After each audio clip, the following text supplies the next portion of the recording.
क्या आपने कभी अपने खेत में खड़े होकर हवा की सरसराहट के अलावा कुछ और सुना है? शायद आप कहेंगे नहीं, लेकिन किसान भाइयों, अगर आप ध्यान से, बहुत ध्यान से सुनेंगे तो आपको पता चलेगा कि आपका पौधा आपसे बात करता है।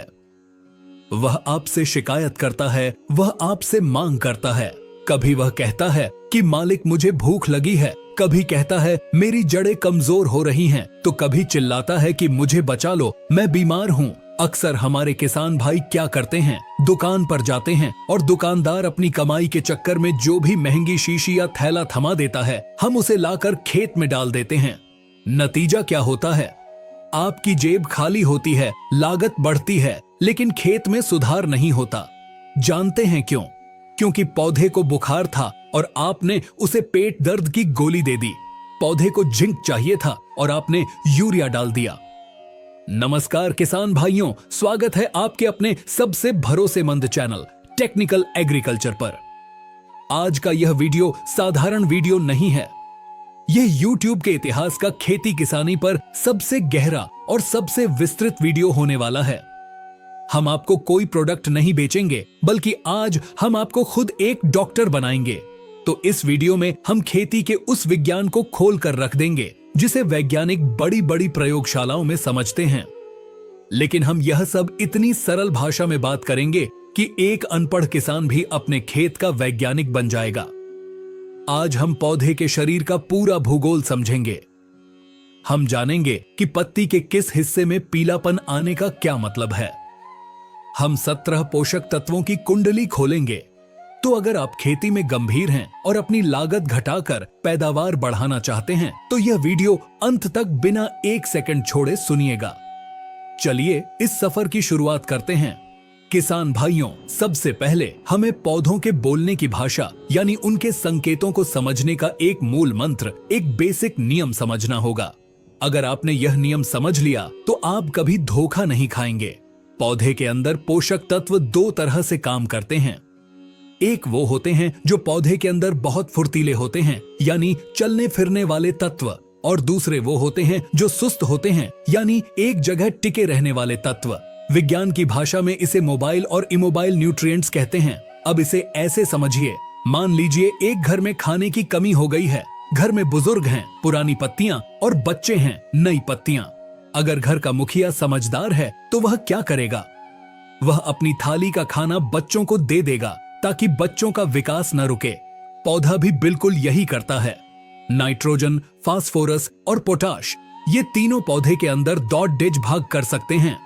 जब जड़ों से ये तत्व मिलना बंद हो जाते हैं तो पौधा अपनी पुरानी यानी नीचे की पत्तियों से इन तत्वों को खींच लेता है और ऊपर निकल रही नई कोमल पत्तियों को भेज देता है। इसीलिए इन तत्वों की कमी हमेशा पौधे के निचले हिस्से यानी पुरानी पत्तियों पर दिखाई देती है। वहीं दूसरी तरफ सल्फर, लोहा, जिंक और कैल्शियम जैसे तत्व पौधे के अंदर चल फिर नहीं सकते। ये जहां हैं वहीं जम जाते हैं। तो जब जड़ों से इनकी सप्लाई रुकती है तो ये पुरानी पत्तियों से निकलकर नई पत्तियों तक नहीं पहुंच पाते। नतीजा यह होता है कि पुरानी पत्तियां तो हरी रहती हैं, लेकिन नई और ऊपर की पत्तियां पीली या सफेद पड़ने लगती हैं। तो बस खेत में घुसते ही सबसे पहले यह देखिए, बीमारी नीचे है या ऊपर। अब हम एक एक करके हर तत्व की गहराई में उतरेंगे। सबसे पहले बात करते हैं खेती के राजा की, यानी नाइट्रोजन। किसान भाइयों, यूरिया का कट्टा हम सब जानते हैं, लेकिन क्या हम वाकई नाइट्रोजन की कमी को पहचानते हैं? जब नाइट्रोजन की कमी होती है तो पौधा प्रकाश संश्लेषण यानी अपना खाना नहीं बना पाता। इसका सबसे पहला लक्षण पुरानी पत्तियों पर आता है। पत्तियां हल्की हरी होती हैं और फिर पीली पड़ने लगती हैं। लेकिन ध्यान दीजिए, यह पीलापन साधारण नहीं होता। अगर आप मक्का, गेहूं या ज्वार की खेती कर रहे हैं तो पत्ती की नोक यानी टिप से पीलापन शुरू होता है और बीच वाली मुख्य नस के सहारे सहारे पीछे की तरफ बढ़ता है। इससे पत्ती पर अंग्रेजी के वी अक्षर जैसा आकार बन जाता है। पूरा पौधा छोटा रह जाता है, कल्ले कम फूटते हैं। लेकिन यहाँ एक सावधानी भी है। कई बार खेत में पानी भर जाने से भी पत्तियां पीली होती हैं। उसे नाइट्रोजन की कमी मत समझ लीजिएगा। अगर पानी भरने से पीलापन है तो वह पूरे खेत में एक साथ नहीं होगा, बल्कि जहां पानी भरा है सिर्फ वहीं होगा। लेकिन नाइट्रोजन की कमी पूरे खेत में एक समान दिखती है। इसका इलाज क्या है? सबसे सस्ता और अच्छा उपाय है यूरिया। लेकिन यूरिया डालते समय ध्यान रखें, खेत में पर्याप्त नमी होनी चाहिए। अगर खड़ी फसल में कमी बहुत ज्यादा दिख रही है तो आप दानेदार यूरिया की जगह नैनो यूरिया का स्प्रे कर सकते हैं, जिसका असर जल्दी होता है। या फिर 1 से 2% यूरिया के घोल का छिड़काव भी पत्तियों पर किया जा सकता है। अब बात करते हैं दूसरे सबसे जरूरी तत्व की, फास्फोरस। फास्फोरस पौधे की रीढ़ की हड्डी है। यह जड़ों का विकास करता है। अक्सर किसान भाई ऊपर की बढ़वार देखते हैं, लेकिन जमीन के नीचे क्या हो रहा है यह भूल जाते हैं। फास्फोरस की कमी पहचानना बहुत आसान है, लेकिन बहुत से लोग इसे बीमारी समझ लेते हैं। अगर आपके पौधे की पुरानी पत्तियां जो नीचे की तरफ हैं, वो गहरे हरे रंग की हो रही हैं और धीरे धीरे उनका रंग बदलकर बैंगनी, पर्पल या हल्का लाल हो रहा है, तो यह 100% फास्फोरस की कमी है। आपने अक्सर मक्का या टमाटर में सर्दियों के समय पत्तियों को बैंगनी होते देखा होगा। यह ठंड के कारण नहीं, बल्कि ठंड में फास्फोरस न मिल पाने के कारण होता है। जब फास्फोरस कम होता है तो फसल पकने में देरी होती है, दाने खाली रह जाते हैं और जड़ें इतनी कमजोर हो जाती हैं कि थोड़ी सी हवा चलने पर फसल गिर जाती है। इसकी पूर्ति कैसे करें? फास्फोरस एक ऐसा तत्व है जो मिट्टी में डालने के बाद बहुत कम घुलता है। इसीलिए डीएपी या एसएसपी सिंगल सुपर फॉस्फेट को हमेशा बुवाई के समय जड़ों के पास देना चाहिए। अगर खड़ी फसल में यह लक्षण दिखे तो मिट्टी में खाद डालने का ज्यादा फायदा नहीं होगा। उस समय आपको NPK 1261 मोनो अमोनियम फॉस्फेट का छिड़काव करना चाहिए। यह पत्तियों के द्वारा जल्दी सोखा जाता है और पौधे को तुरंत ताकत देता है। तीसरा मुख्य सिपाही है पोटाश। इसे किसान भाई अक्सर नजरअंदाज करते हैं, लेकिन दाने की चमक, वजन और स्वाद पोटाश से ही आता है। पोटाश पौधे का इम्यून सिस्टम है, यानी यह बीमारियों से लड़ने की ताकत देता है। इसकी पहचान बहुत ही खास है। मान लीजिए आपने माचिस की तीली जलाई और पत्ती के किनारों को जला दिया। पोटाश की कमी में पुरानी पत्तियों के किनारे एजेस ऐसे लगते हैं जैसे झुलस गए हों। इसे कृषि विज्ञान में स्कोरिंग या फायरिंग कहते हैं। पत्ती का बीच का हिस्सा हरा रहता है, लेकिन बॉर्डर सूखकर भूरा हो जाता है। साथ ही तने की गांठें पास हो जाती हैं, जिससे पौधा ठिगना लगता है। अगर आपकी फसल में दाने सिकुड़े हुए, छोटे और बदरंग आ रहे हैं, तो समझ लीजिए आपने पोटाश डालने में कंजूसी की थी। इसका समाधान क्या है? बुवाई के समय म्यूरेट ऑफ पोटाश MOP का प्रयोग करें। अगर खड़ी फसल में कमी दिख रही है तो NPK 0050 SOP का स्प्रे करना सबसे बेहतर है। आलू और टमाटर जैसी फसलों में पोटाश की कमी बिल्कुल नहीं होनी चाहिए, वरना पैदावार आधी रह जाती है। किसान भाइयों, ये तो थे मुख्य 3 तत्व NPK। लेकिन कहानी यहीं खत्म नहीं होती। अब हम उन तत्वों की बात करेंगे जिन्हें हम सेकेंडरी कहते हैं, लेकिन उनका महत्व किसी से कम नहीं है। और यहाँ किसान सबसे बड़ी गलती करते हैं, सल्फर और नाइट्रोजन में अंतर न कर पाना। जी हाँ, सल्फर। आजकल की मिट्टी में सल्फर की भारी कमी हो रही है। सल्फर की कमी के लक्षण भी पीलापन ही है, लेकिन फर्क क्या है? ध्यान से सुनिए। नाइट्रोजन की कमी में नीचे की पुरानी पत्तियां पीली होती हैं, लेकिन सल्फर की कमी में ऊपर की नई पत्तियां पीली पड़नी शुरू होती हैं, जबकि नीचे की पत्तियां हरी रहती हैं। अगर आपने खेत में यूरिया डाला फिर भी पीलापन नहीं गया और पीलापन पौधे के ऊपरी हिस्से में है, तो समझ जाइए कि आप गलत दवा दे रहे थे। पौधे को सल्फर चाहिए। तिलहनी फसलें जैसे सरसों, सोयाबीन, मूंगफली में सल्फर बहुत जरूरी है, क्योंकि यही तेल की मात्रा बढ़ाता है। इसकी पूर्ति कैसे करें? आप बुवाई के समय बेंटोनाइट सल्फर, दाल जैसी दिखने वाली सल्फर का प्रयोग करें। अगर खड़ी फसल में कमी दिखे तो घुलनशील सल्फर WDG 80% या 90% का स्प्रे करें। इससे न सिर्फ पीलापन जाएगा, बल्कि फफूंद जनित रोगों, फंगस से भी सुरक्षा मिलेगी। अगला तत्व है मैग्नीशियम। यह क्लोरोफिल का मुख्य हिस्सा है, यानी जो हरा रंग आप देखते हैं वो मैग्नीशियम के कारण है। इसकी पहचान बहुत दिलचस्प है। पौधे की पुरानी पत्तियों को देखिए। अगर पत्ती की नसें वेन्स तो हरी हैं, लेकिन नसों के बीच का मांस या हिस्सा पीला पड़ गया है तो यह मैग्नीशियम की कमी है। पत्ती देखने में चितकबरी या धब्बेदार लगती है, इसे इंटरवेनल क्लोरोसिस कहते हैं। कपास, आलू और सब्जियों में यह समस्या बहुत आती है। इलाज, बाजार में मैग्नीशियम सल्फेट मिलता है। 1 किलो मैग्नीशियम सल्फेट को 100 से 150 लीटर पानी में मिलाकर 1 एकड़ में स्प्रे कर दीजिए। कुछ ही दिनों में हरियाली वापस आ जाएगी। अब बात करते हैं कैल्शियम की। कैल्शियम पौधे का ढांचा बनाता है, जैसे हमारे शरीर में हड्डियां। कैल्शियम एक बहुत ही सुस्त तत्व है, यह पौधे में ऊपर चढ़ ही नहीं पाता, इसलिए इसकी कमी सबसे पहले बिल्कुल नई निकल रही कोपलों, टॉप लीव्स पर दिखती है। लक्षण क्या हैं? नई पत्तियां निकलती तो हैं, लेकिन उनका आकार बिगड़ा हुआ होता है। वे कटी फटी होती हैं या फिर नीचे की तरफ मुड़कर हुक जैसा आकार बना लेती हैं। कई बार नई कलियां मर जाती हैं।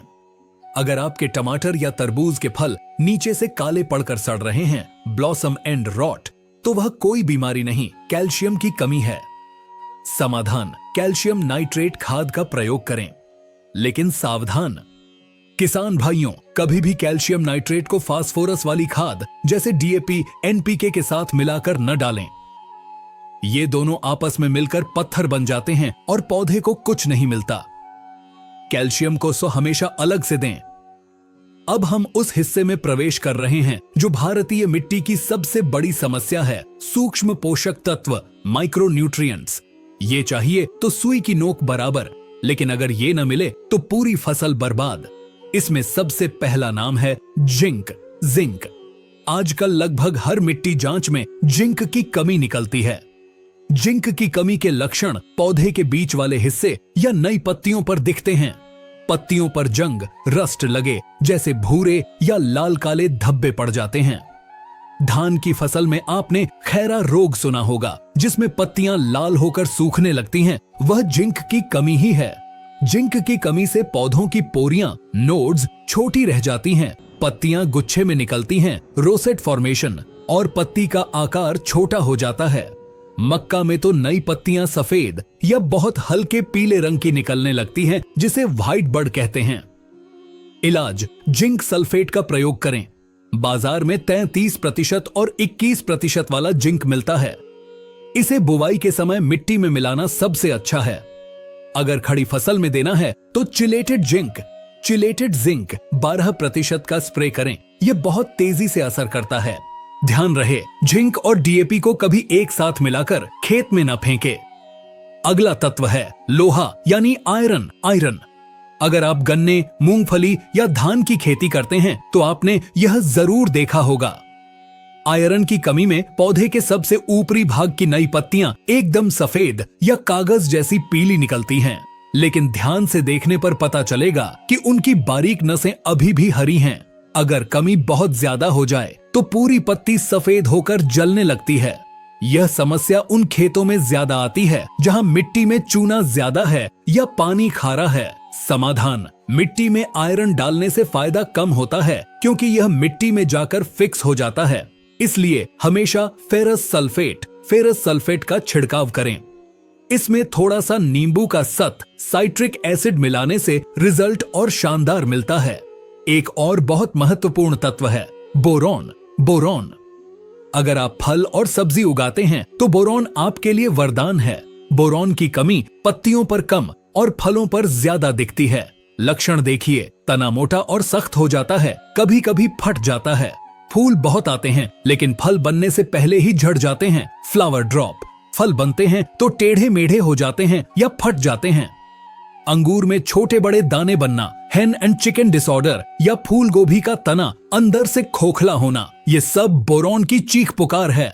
इलाज, बोरॉन 20% पाउडर बहुत सस्ता आता है। इसका स्प्रे फूल आने से पहले और फल बनते समय जरूर करें, लेकिन याद रखें बोरॉन की अधिकता जहर का काम करती है, इसलिए डोज हमेशा 1 से 1.5 ग्राम प्रति लीटर पानी से ज्यादा न रखें। किसान भाइयों, हमने मुख्य तत्वों की बात कर ली, लेकिन खेत में जाकर पहचानना एक कला है। तो चलिए मैं आपको एक फील्ड गाइड देता हूं। मान लीजिए कल सुबह आप अपने खेत पर जाते हैं। आपको क्या करना है, सबसे पहले पौधे को दूर से देखिए। अगर पूरा खेत पीला है और पत्तियां नीचे से पीली हो रही हैं, तो यूरिया नाइट्रोजन की तैयारी कीजिए। अगर खेत में कहीं कहीं पौधे पीले हैं और उनमें जंग जैसे धब्बे हैं, जिंक की जांच कीजिए। अगर पौधे की बरवार रुक गई है और पत्तियां गहरी हरी या बैंगनी हैं, तो फास्फोरस दीजिए। अगर नई पत्तियां पीली हैं, तो सल्फर या आयरन का स्प्रे कीजिए। अगर फल फट रहे हैं या फूल गिर रहे हैं, तो बोरॉन दीजिए। कुछ आम गलतियां जो आपको नहीं करनी हैं। गलती नंबर 1, बीमारी और कमी में फर्क न करना। बीमारी अक्सर खेत में किसी एक कोने से शुरू होती है और गोल घेरे में फैलती है, जबकि पोषक तत्वों की कमी आमतौर पर पूरे खेत में या एक बड़ी पट्टी में एक साथ दिखाई देती है। गलती नंबर 2, कॉकटेल बनाना। किसान भाई अक्सर कीड़े की दवा, फफूंद की दवा, एनपीके, टॉनिक सब एक ही टंकी में घोल लेते हैं। यह बहुत गलत है, इससे तत्वों का असर खत्म हो जाता है। पोषक तत्वों का स्प्रे हमेशा अलग से करें या किसी जानकार से पूछकर मिलाएं। गलती नंबर 3, सही नमी का न होना। जब भी आप मिट्टी में कोई खाद डालें या ऊपर से स्प्रे करें, खेत में पर्याप्त नमी होनी चाहिए। सूखे खेत में खाद डालना पैसे में आग लगाने जैसा है। किसान भाइयों, खेती अब वो पुरानी खेती नहीं रही जहां सिर्फ गोबर की खाद से काम चल जाता था। आज हमने हाइब्रिड बीज अपना लिए हैं जो जमीन से बहुत ज्यादा भोजन खींचते हैं। इसीलिए हमें उन्हें भोजन देना भी पड़ेगा और सही भोजन देना पड़ेगा। मुझे पूरा विश्वास है कि आज के इस वीडियो ने आपकी आंखों से वो पर्दा हटा दिया होगा। अब आप अपने पौधे को सिर्फ देखेंगे नहीं, बल्कि उसे समझेंगे। आप उसकी भाषा पढ़ पाएंगे। याद रखिए, सही पहचान ही आधा इलाज है। जब आप सही कमी पहचान कर सिर्फ उसी तत्व को डालेंगे, तो आपकी खेती की लागत 20 से 30% तक कम हो जाएगी और पैदावार बम्पर होगी। इस वीडियो को एक बार में सुनकर शायद सब याद न रहे, इसलिए मेरी सलाह है कि इस वीडियो को सेव कर लें या डाउनलोड कर लें। जब भी खेत में कोई समस्या दिखे, इस वीडियो को चलाएं और लक्षणों का मिलान करें। अगर आपको लगता है कि टेक्निकल एग्रीकल्चर की यह कोशिश आपके काम आई है, तो इस वीडियो को अपने तक सीमित न रखें। इसे अपने व्हाट्सएप ग्रुप्स में अपने साथी किसानों के साथ शेयर जरूर करें। ज्ञान बांटने से बढ़ता है। और हाँ, अगर आपके मन में अभी भी कोई सवाल है, किसी फसल विशेष के बारे में पूछना चाहते हैं, तो नीचे कमेंट बॉक्स खुला है। अपना सवाल लिखिए, हम जवाब देने की पूरी कोशिश करेंगे। जाने से पहले एक जरूरी बात, हम फेसबुक पर भी हैं। हमारा फेसबुक पेज टेक्निकल एग्रीकल्चर के नाम से है। वहां हम रोज खेतों से जुड़ी फोटो डालते हैं, जिसे देखकर आप तुरंत बीमारी पहचान सकते हैं। तो अभी डिस्क्रिप्शन में दिए गए लिंक पर क्लिक करें और फेसबुक पेज को फॉलो और लाइक कर लें। धन्यवाद। जय जवान जय किसान।